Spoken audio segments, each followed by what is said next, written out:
আজ থেকে ৪৫০০ বছর আগে যখন মানুষের কাছে কোনো ক্রেন বা আধুনিক মেশিন ছিল না, তখন তারা ২০ তলা সমান উঁচু এই পিরামিড কিভাবে তৈরি করলো।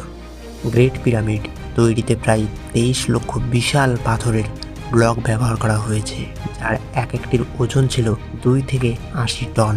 এই পাথরগুলো তারা মাইলের পর মাইল দূর থেকে কিভাবে টেনে এনেছিল তা আজও এক রহস্য।